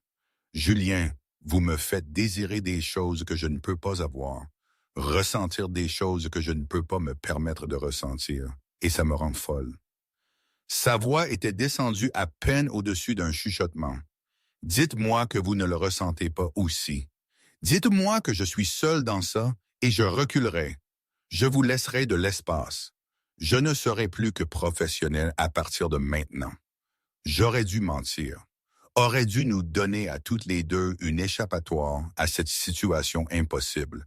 Mais debout là, ses mains sur mes épaules, ses yeux sombres me transperçant, je n'ai pas pu prononcer les mots. Je le ressens et j'admets. Mais ça ne veut pas dire que nous devrions agir. C'est déjà assez compliqué sans... Sans quoi? Sans admettre que, quelque part au cours du dernier mois, vous êtes devenu plus qu'une simple personne qui solde une dette. Que j'attends nos conversations avec plus d'impatience que je ne le devrais. Que je trouve des excuses pour être dans la même pièce que vous. Il m'a relâché soudainement, reculant. Vous avez raison, c'est impossible. Inapproprié, dangereux pour nous deux. Alors pourquoi avons-nous cette conversation? Parce que je suis fatigué de faire semblant. Il a passé une main dans ses cheveux, la frustration évidente dans chaque ligne de son corps. Parce que vous méritez de savoir que mon intérêt pour vous va au-delà du professionnel. Parce que si nous devons continuer à travailler ensemble dans une telle proximité, nous devons aborder cette tension avant qu'elle ne nous consume tous les deux. Et après, nous reconnaissons son existence et nous recommençons à nous ignorer. Ce n'est pas comme ça que fonctionnent les sentiments, Julien. Alors dites-moi ce que vous voulez, Marie. Dites-moi comment nous naviguons dans cette situation impossible sans tout détruire. Je n'avais pas de réponse, car ce que je voulais était impossible. Explorer cette connexion sans le poids de l'obligation et de la coercition. Voir où cela menait sans que sa famille ne surveille chacun de mes mouvements. L'embrasser sans me demander si cela me rendait faible ou folle, ou les deux. Je veux retrouver ma vie, ai-je dit finalement, les mots sortant durement. Je veux finir mes études à mes conditions, commencer ma carrière sans que des connexions mafieuses ne planent au-dessus de ma tête. Je veux choisir mon propre chemin au lieu qu'il soit dicté par des circonstances indépendantes de ma volonté. C'est ce que je veux. Et vous ne pouvez rien me donner tant que je suis ici à payer la dette de mon père. Quelque chose dans son expression s'est refermé. Vous avez raison. Je ne peux pas. Il s'est dirigé vers la porte, puis s'est arrêté. Pour ce que ça vaut, je suis désolé. Désolé que votre père ait fait cet accord. Désolé que vous soyez prise au piège ici. Désolé que vous rencontrez et tout rendu plus compliqué que ce ne l'était déjà. Il est parti sans attendre de réponse. Je suis resté là, dans la pièce calme, écoutant la respiration régulière de Monsieur Georges, et je me suis demandé comment tout était devenu si compliqué. Comment j'étais passé de la rancœur de ma captivité à l'envie de converser avec mon geôlier. Comment Julien était passé d'une figure menaçante à un homme complexe dont je voulais alléger les fardeaux. C'était exactement ce dont le docteur Bertrand avait mis en garde, le danger de trop se soucier. Mais il était trop tard pour arrêter maintenant. J'étais déjà trop impliqué, déjà investi dans le drame de cette famille, déjà en train de commencer à sentir que peut-être, juste peut-être, j'appartenais ici plus que je ne voulais l'admettre. Et cette prise de conscience me terrifiait plus que toute menace des associés suspects de Julien ne l'aurait jamais pu. 3 jours après le réveil de Monsieur Georges, la réalité est revenue en force d'une manière à laquelle personne ne s'attendait. J'effectuais un bilan neurologique de routine lorsqu'il a soudainement saisi mon poignet. Ses doigts étaient intenses malgré des semaines d'atrophie. Ses yeux contenaient une urgence qui m'a noué l'estomac. La nuit où j'ai été attaqué, a-t-il dit, sa voix gagnant en force chaque jour. Je me souviens maintenant, ce n'était pas un ennemi, c'était de la famille. Mon sang s'est glacé. Vous êtes certain? J'ai vu son visage. Il s'est arrêté, sa mâchoire se serrant. J'ai besoin de parler seul à Julien. J'ai trouvé Julien dans son bureau, examinant des contrats qui semblaient se multiplier exponentiellement maintenant que son père était éveillé. Quand je lui ai transmis le message de Monsieur Georges, son expression est devenue soigneusement vide. Il a dit autre chose. Juste qu'il se souvient de qui l'a attaqué et que c'était de la famille. Julien était en mouvement avant que je n'aie fini de parler. Son comportement contrôlé se fissurait en quelque chose de plus dur, de plus dangereux. J'avais aperçu ce côté de lui au cours des dernières semaines. L'homme qui gérait la violence avec une froide précision, mais je ne l'avais jamais vu se déchaîner complètement. Avant aujourd'hui. J'ai attendu dehors pendant que le père et le fils parlaient à huis clos. Leurs voix montaient et descendaient en italien, trop rapidement pour que je puisse suivre. Mais l'émotion était indéniable. La rage, la trahison, la douleur dévastatrice d'une confiance brisée de l'intérieur. Quand Julien a émergé 1 heure plus tard, son visage était de pierre. Réunion de famille ce soir, tout le monde doit être là. Voulez-vous que je reste avec votre père pour le garder en sécurité? Ses yeux ont rencontré les miens et j'ai vu quelque chose qui m'a effrayé. Peu importe qui frappe à cette porte, ne laissez personne entrer, sauf moi ou le docteur Bertrand. Compris. Julien, qu'est-ce qui se passe? Justice, au-dessus. Le mot a été prononcé avec une telle froide finalité que j'ai frissonné. Finalement, la famille est arrivée tout au long de l'après-midi. J'ai regardé depuis la fenêtre de Monsieur Georges les voitures s'arrêter. Des véhicules chers déposant des hommes en costume et des femmes en vêtements de créateurs. Élise est arrivée, l'air préoccupé. Pierre semblait sombre.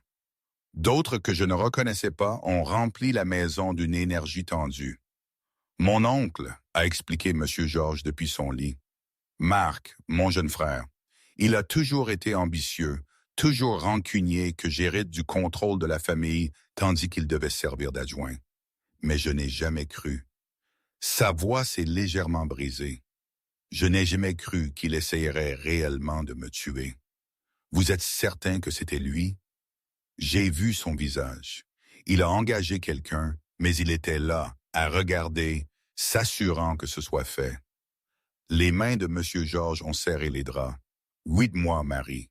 8 mois que mon fils porte des fardeaux qu'il n'aurait pas supportés. 8 mois que ma famille opère sans son patriarche. Tout ça parce que mon propre frère voulait ma place. La réunion a commencé à 19 heures. J'entendais le murmure des voix d'en bas, de plus en plus fort à mesure que les gens arrivaient. Puis la voix de Julien a traversé le chaos, appelant au silence. Je n'aurais pas dû écouter. Aurais dû rester concentré sur mon patient et les laisser gérer les affaires de famille. Mais la curiosité et l'inquiétude pour Julien m'ont attiré au sommet de l'escalier. Merci à tous d'être venus à si brève échéance, a commencé Julien, sa voix portant clairement à travers la maison. J'ai convoqué cette réunion parce que mon père a quelque chose à dire, quelque chose qui va tout changer. Une pause. Puis la voix de M. Georges a été diffusée par ce qui devait être un système de haut-parleurs. Il y a 8 mois, j'ai été attaqué dans ma propre maison. L'agresseur n'a jamais été retrouvé. L'enquête est restée au point mort. Tout le monde a supposé que c'était une famille rivale. Un acte de guerre que nous vengerions finalement. Mais ils avaient tort. Des murmures ont parcouru l'Assemblée. Je me souviens de qui a ordonné l'attaque, qui se tenait dans l'ombre, me regardant saigner, qui a condamné son propre frère au coma, à une mort possible pour l'ambition. La voix de M. Georges s'est durcie. Marc, mon jeune frère, mon loyal adjoint, tu as essayé de me tuer pour prendre ma place. La réaction a été immédiate et explosive. Des démentis, des accusations, un choc parcourant la pièce.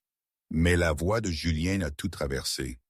Oncle Marc, niez-vous ces accusations? Bien sûr que je les nie. La voix de Marc était indignée. C'était de la folie. Georges vient de se réveiller d'un coma. Ses souvenirs sont clairement confus. Je n'aurais jamais. Alors expliquez ceci. Le bruit de papier froissé. Des registres financiers montrant des paiements à l'homme qui a attaqué mon père. Des paiements qui remontent à vos comptes personnels. Expliquez les relevés téléphoniques montrant que vous avez appelé cet homme 3 fois la semaine précédant l'attaque.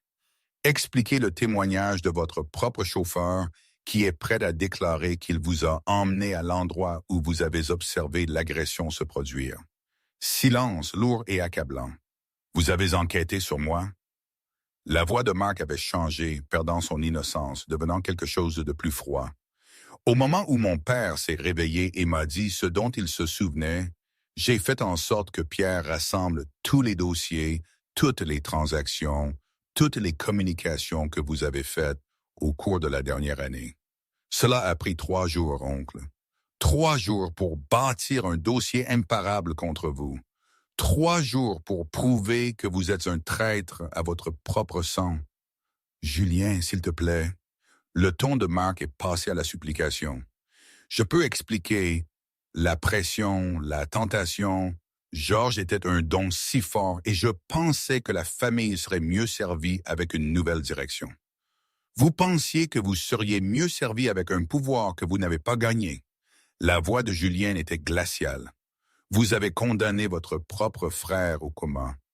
Vous avez fait traverser à ses enfants des mois de chagrin et d'incertitude. Vous avez mis en péril tout ce que notre grand-père a construit à cause de votre propre ambition. Ce n'est pas du leadership, c'est la trahison de l'ordre le plus élevé. Qu'allez-vous faire? A demandé Marc, et j'ai entendu une véritable peur se glisser dans sa voix. Ce que la tradition exige, ce que la justice requiert. Une pause. Vous êtes banni, avec effet immédiat. Vous ne faites plus partie de cette famille. Vos entreprises, vos biens, tout ce que vous avez construit sous le nom Mercier, vous est retiré. Vous n'êtes plus rien maintenant, Marc, moins que rien. Et si vous êtes revu sur notre territoire, vous serez traité comme la loi l'exige. Vous ne pouvez pas faire ça, Georges. Dites-lui. Mon fils parle avec ma pleine autorité. La voix de M. Georges était finale. Je t'ai élevé comme mon frère. Je t'ai donné une position et un respect que tu ne méritais pas, et tu as remboursé cette gentillesse par la violence. Loin de ma vue. Tu es mort pour moi maintenant. Ce qui a suivi fut le chaos. Marc étant physiquement expulsé de la maison par la sécurité.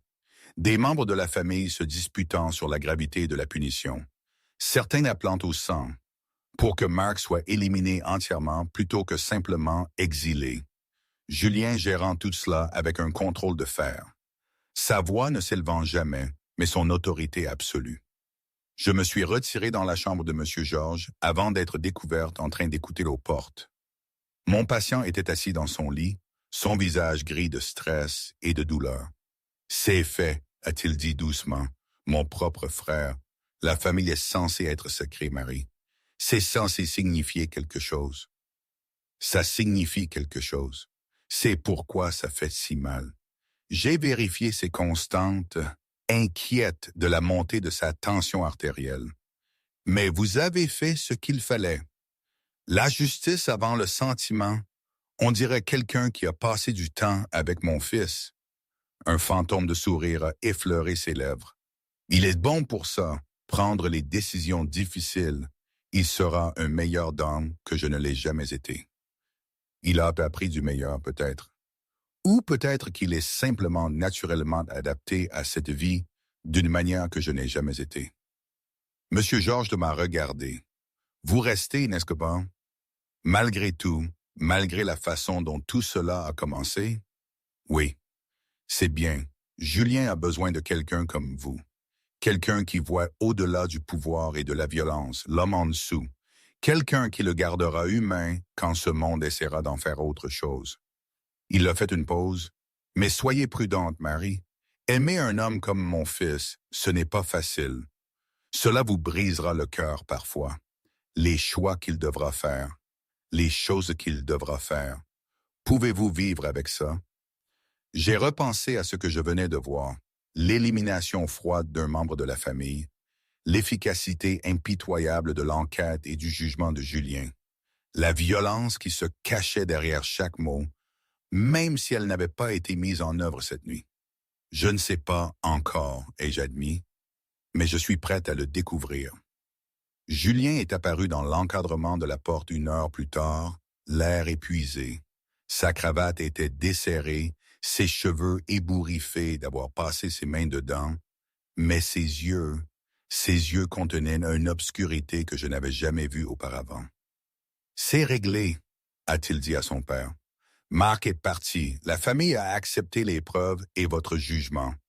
Il n'y aura aucune contestation de votre autorité. » « Notre autorité, » a corrigé M. Georges. « Tu es le don maintenant, Julien. C'était ton enquête, ta présentation, ton jugement. Je n'ai fait que soutenir ton jeu. » Il a regardé entre nous. « Je suis fatigué, j'ai besoin de repos. Et vous deux avez besoin de parler. Allez-y. Je vais bien pour quelques heures. » Julien et moi avons marché jusqu'à son bureau privé en silence. Une fois dans l'intérieur, il s'est servi un généreux whisky et en a bu la moitié d'une traite. « Vous allez bien? » ai-je demandé, fermant la porte derrière nous. « Je viens de détruire mon oncle, de lui enlever tout ce qu'il a construit, de l'exiler de la seule famille qu'il ait jamais connue. Alors non, je ne vais pas particulièrement bien. » Il a versé plus de whisky. « Mais c'était nécessaire, il a essayé de tuer mon père. Cela ne peut pas rester impuni. » « Je sais. Votre père m'a dit qu'il était fier de la façon dont vous avez géré ça. » Mon père m'a bien entraîné. Il a posé le verre. « C'est ma vie, Marie.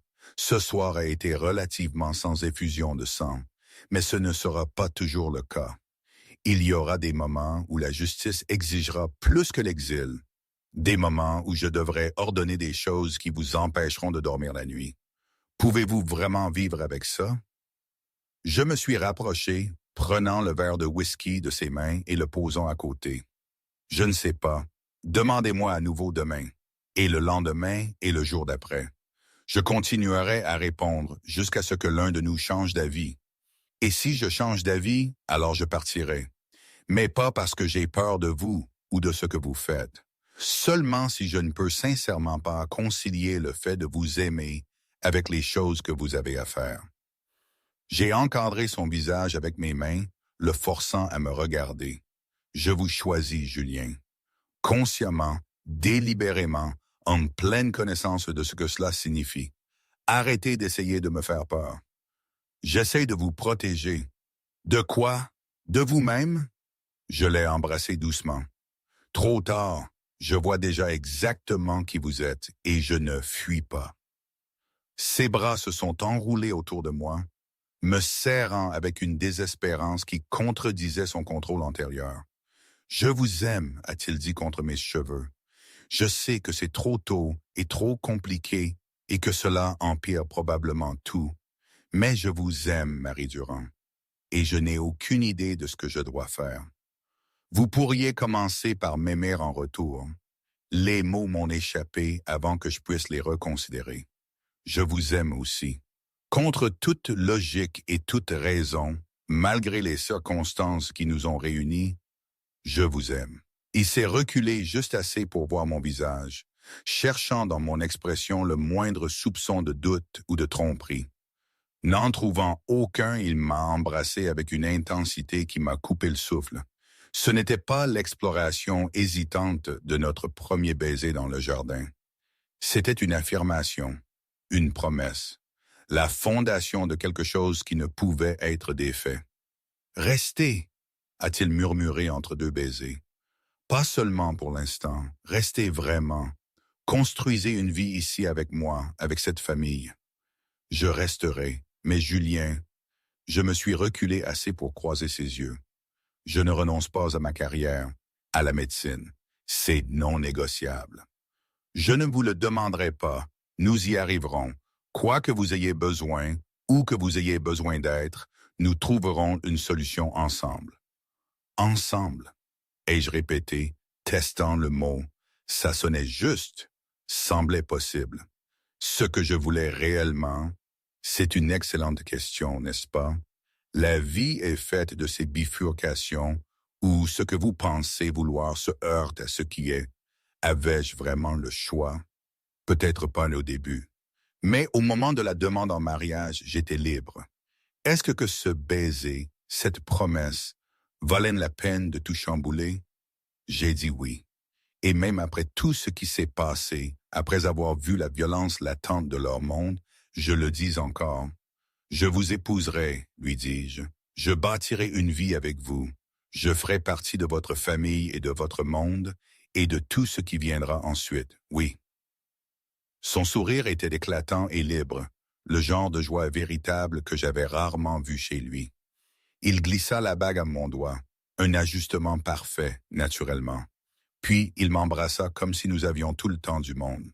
« Cette famille, » murmura-t-il contre mes lèvres, « va me tuer, mais au moins je mourrai heureux. »« Personne ne meurt, » lui dis-je en retour, l'embrassant encore. « On en a assez des comas et des expériences de mort imminentes pour une vie entière. » Nous sommes retournés à la maison main dans la main, prêts à partager la nouvelle, prêts à affronter ensemble tout ce qui allait suivre. Car c'est ce que nous étions maintenant, partenaires égaux, deux personnes qui s'étaient trouvées dans les circonstances les plus impossibles et avaient décidé que l'amour valait la peine d'être combattu. La dette était payée, l'obligation remplie. Mais je restais quand même, pas parce que j'y étais forcé, mais parce que je le voulais. Et cela a tout changé. Aujourd'hui, alors que j'écris cela, des mois après la remise de mon diplôme, après ce « oui », si inattendu, je me demande si j'ai fait le bon choix, ou le mauvais, ou simplement le seul choix qui s'offrait à moi et qui, d'une manière étrange et tortueuse, est devenu le bon. Nous sommes mariés. Je suis interne en neurologie à Marseille, mais ma famille est bien ancrée ici, près d'Aix-en-Provence. Julien est toujours Julien, puissant, exigeant, mais avec cette vulnérabilité qu'il me révèle parfois. Monsieur Georges est sorti du coma, mais il est différent, marqué par la trahison de Marc, par la fragilité de la vie. Je suis Dr Marie Mercier maintenant, et le monde que je connais est un mélange impossible de sérum et de secrets, d'éthique médicale et d'allégeance de sang. Est-ce que c'est une fin heureuse? Je ne sais pas. Est-ce que c'est une fin, d'ailleurs? Je n'en suis pas certaine. C'est juste ma vie, désordonnée, compliquée, mais incroyablement vivante. Et pour l'instant, c'est suffisant. C'est tout ce que je peux en dire.